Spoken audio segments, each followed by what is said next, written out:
Dr. Lanyon's narrative. On the 9th of January, now 4 days ago, I received by the evening delivery a registered envelope addressed in the hand of my colleague and old school companion, Henry Jekyll. I was a good deal surprised by this, for we were by no means in the habit of correspondence. I had seen the man, dined with him, indeed, the night before, and I could imagine nothing in our intercourse that should justify the formality of registration.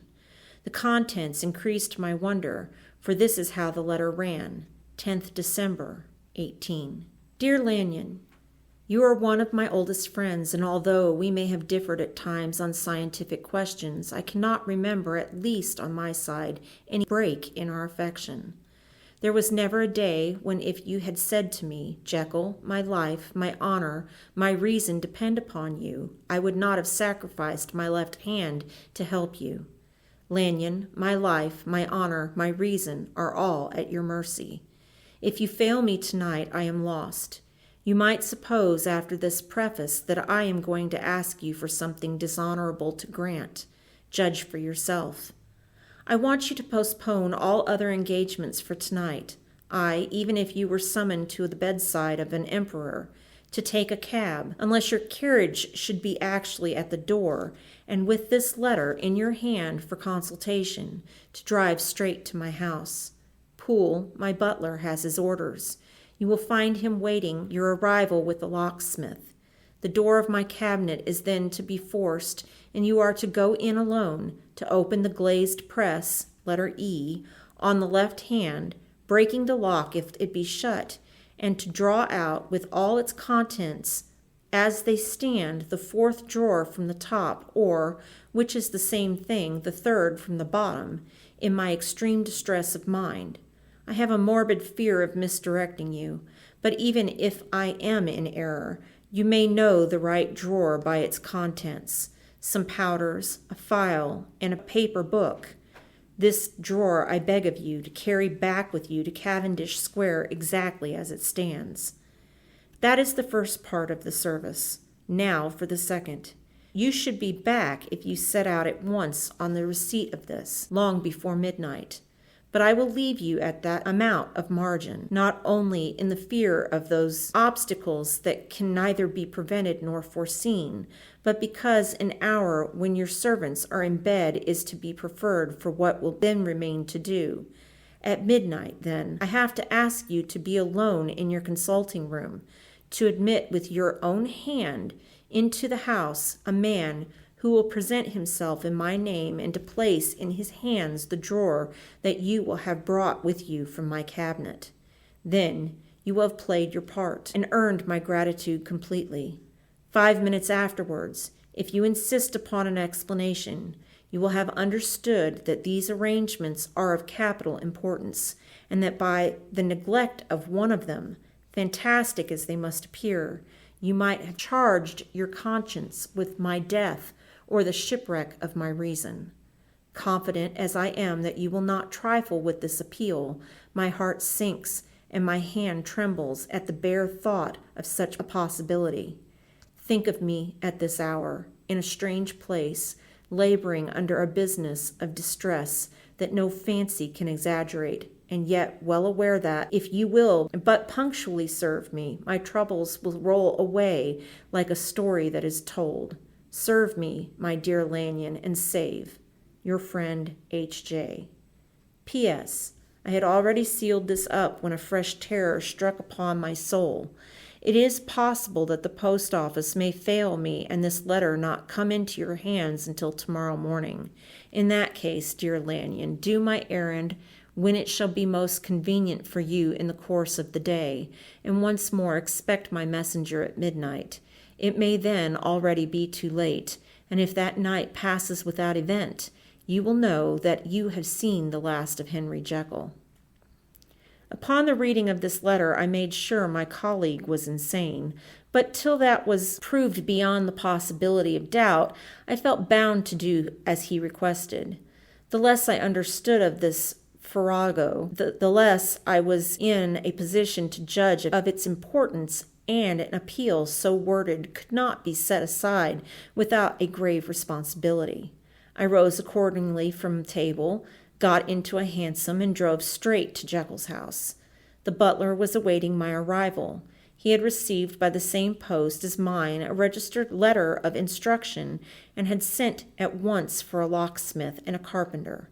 The tradesmen came while we were yet speaking, and we moved in a body to old Dr. Denman's surgical theatre, from which, as you are doubtless aware, Jekyll's private cabinet is most conveniently entered. The door was very strong, the lock excellent. The carpenter avowed he would have great trouble and have to do much damage if force were to be used, and the locksmith was near despair. But this last was a handy fellow, and after 2 hours' work the door stood open. The press marked E was unlocked, and I took out the drawer, had it filled up with straw, and tied in a sheet, and returned with it to Cavendish Square. Here I proceeded to examine its contents. The powders were neatly enough made up, but not with the nicety of the dispensing chemist, so that it was plain that they were of Jekyll's private manufacture, and when I opened one of the wrappers, I found what seemed to me a simple crystalline salt of white color. The phial, to which I next turned my attention, might have been half full of a blood-red liquor, which was highly pungent to the sense of smell, and seemed to me to contain phosphorus of some volatile ether. At the other ingredients I could make no guess. The book was an ordinary version book, and contained little but a series of dates. These covered a period of many years, but I observed that the entries ceased nearly a year ago and quite abruptly. Here and there a brief remark was appended to a date, usually no more than a single word, double, occurring perhaps 6 times in a total of several hundred entries, and once very early in the list, and followed by several marks of exclamation. Total failure. All this, though it whetted my curiosity, told me little that was definite. Here were a phial of some tincture, a paper of some salt, and the record of a series of experiments that had led, like too many of Jekyll's investigations, to no end of practical usefulness. How could the presence of these articles in my house affect either the honor, the sanity, or the life of my flighty colleague? If this messenger could go to one place, why could he not go to another? And even granting some impediment, why was this gentleman to be received by me in secret? The more I reflected, the more convinced I grew that I was dealing with a case of cerebral disease, and though I dismissed my servants to bed, I loaded an old revolver that I might be found in some posture of self-defense. 12 o'clock had scarce rung out over London ere the knocker sounded very gently on the door.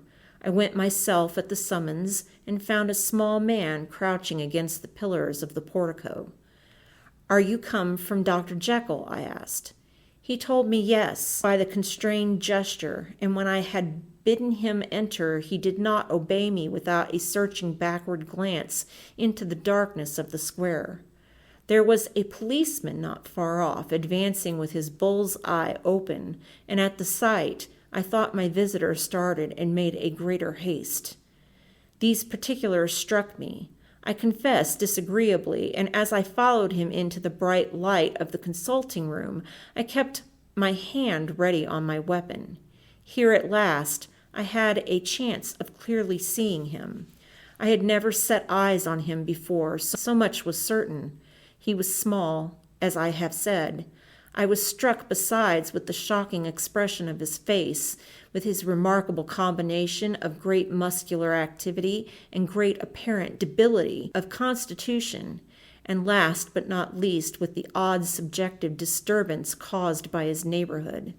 This bore some resemblance to incipient rigor, and was accomplished by a marked sinking of the pulse. At the time, I set it down to some idiosyncratic personal distaste and merely wondered at the acuteness of the symptoms. But I have since had reason to believe the cause to lie much deeper in the nature of man and to turn on some nobler hinge than the principle of hatred. This person, who had thus, from the first moment of his entrance, struck in me what I can only describe as a disgustful curiosity, was dressed in a fashion that would have made an ordinary person laughable. His clothes, that is to say, although they were of a rich and sober fabric, were enormously too large for him and in every measurement. The trousers hanging on his legs and rolled up to keep them from the ground, the waist of his coat below his haunches, and the collar sprawling wide open upon his shoulders. Strange to relate, this ludicrous accoutrement was far from moving me to laughter, rather as there was something abnormal and misbegotten in the very essence of the creature that now faced me, something seizing, surprising, and revolting. This fresh disparity seemed but to fit in with and to reinforce it, so that to my interest in the man's nature and character there was added a curiosity as to his origin, his life, his fortune, and his status in the world. These observations, though they have taken a great pace to be set down in, were yet the work of a few seconds. My visitor was, indeed, on fire with somber excitement. "Have you got it?" he cried. "Have you got it?" And so lively was his impatience that he even laid his hand upon my arm and sought to shake me. I put him back, conscious at his touch of a certain icy pang along my blood. "Come, sir," said I, "you forget that I have not the pleasure of your acquaintance. Be seated, if you please." And I showed him an example and sat down myself in my customary seat, and with as fair an imitation of my ordinary manner to a patient as the lateness of the hour, the nature of my preoccupations, and the horror I had of my visitor would suffer me to master. "I beg your pardon, Dr. Lanyon," he replied civilly enough. "What you say is very well founded, and my impatience has shown its heels to my politeness. I come here at the instance of your colleague, Dr. Henry Jekyll, on a piece of business of some moment, and I understood—" He paused and put his hand to his throat, and I could see in spite of his collected manner that he was wrestling against the approaches of hysteria. "I understood a drawer—" But here I took pity on my visitor's suspense, and some perhaps on my own growing curiosity. "There it is, sir," said I, pointing to the drawer, where it lay on the floor behind a table and still covered with the sheet. He sprang to it, and then paused and laid his hand upon his heart. I could hear his teeth grate with the convulsive action of his jaws, and his face was so ghastly to see that I grew alarmed, both for his life and reason. "Compose yourself," said I. He turned a dreadful smile to me, and as if with the decision of despair, plucked away the sheet. At sight of the contents he uttered one loud sob of such immense relief that I sat petrified, and the next moment, in a voice that was already fairly well under control, "Have you a graduated glass?" he asked. I rose from my place with something of an effort and gave him what he asked. He thanked me with a smiling nod, measured out a few minims of the red tincture, and added one of the powders. The mixture, which was at first of a reddish hue, began, in proportion as the crystals melted, to brighten in color, to effervesce audibly, and to throw off small fumes of vapor.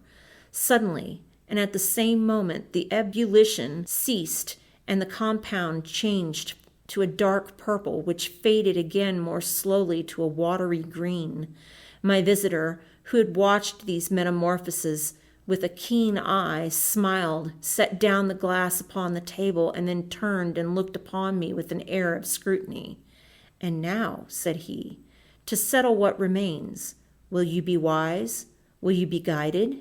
Will you suffer me to take this glass in my hand and to go forth from your house without further parley? Or has the greed of curiosity too much command of you? Think before you answer, for it shall be done as you decide. As you decide, you shall be left as you were before, and neither richer nor wiser, unless the sense of service rendered to a man in mortal distress may be counted as a kind of riches of the soul. Or, if you shall so prefer to choose, a new province of knowledge and new avenues to fame, and power shall be laid open to you, here in this room upon the instant, and you and your sight shall be blasted by a prodigy to stagger the unbelief of Satan. Sir, said I, affecting a coolness that was far from truly possessing, you speak enigmas, and you will perhaps not wonder that I hear you with no strong impression of belief, but I have gone too far in the way of inexplicable services to pause before I see the end. It is well, replied my visitor. Lanyon, you remember your vows. What follows is under the seal of our profession, and now, you, who have so long been bound to the most narrow and material views, you who have denied the virtue of transcendental medicine, you who have derided your superiors, behold. He put the glass to his lips, drank at one gulp.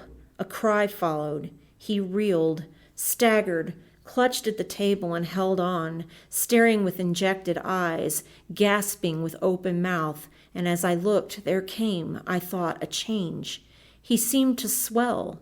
His face became suddenly black, and the features seemed to melt and alter, and the next moment I had sprung to my feet and leaped back against the wall, my arm raised, to shield me from that prodigy, my mind submerged in terror.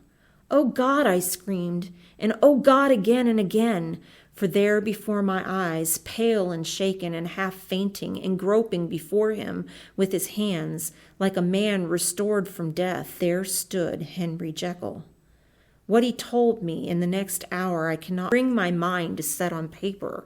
I saw what I saw, I heard what I heard, and my soul sickened at it. And yet now, when that sight has faded from my eyes, I ask myself if I believe it, and I cannot answer.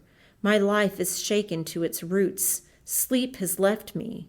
The deadliest terror sits by me at all hours of the day and night.